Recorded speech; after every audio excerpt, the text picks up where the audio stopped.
અરવલ્લીમાં પ્રાકૃતિક ખેતી કેવી રીતે આત્મનિર્ભરતા અને મહિલા સશક્તિકરણનું મજબૂત સાધન બની શકે તેનું જીવંત ઉદાહરણ છે।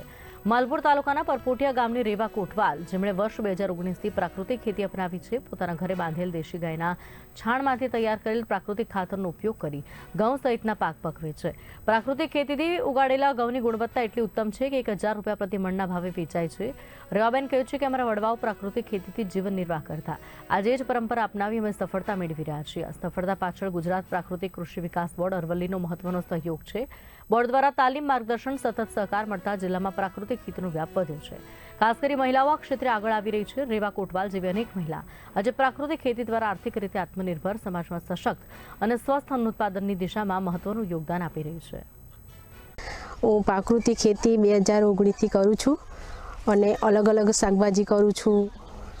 પછી આગળના સમયમાં આપણા વડવાઓ જે દેશી ગાય આધારિત ખેતી કરતા હતા, એ સમયમાં કોઈ દવાખાના આતે નહોતા, કેમ કે એ ખાતા હતા જ દેશી ગાય આધારિત ખેતી છાણિયા ખાતરથી જ પકવતા બધું, અને ડીએપી એરિયા એવા કોઈ ખાતરો એવા સમયમાં ન હતા, અને સારું એવું મખમલ જેવું પાકતું હતું અને સારું ઉત્પાદન પણ કરતા હતા અને ખાતા હતા।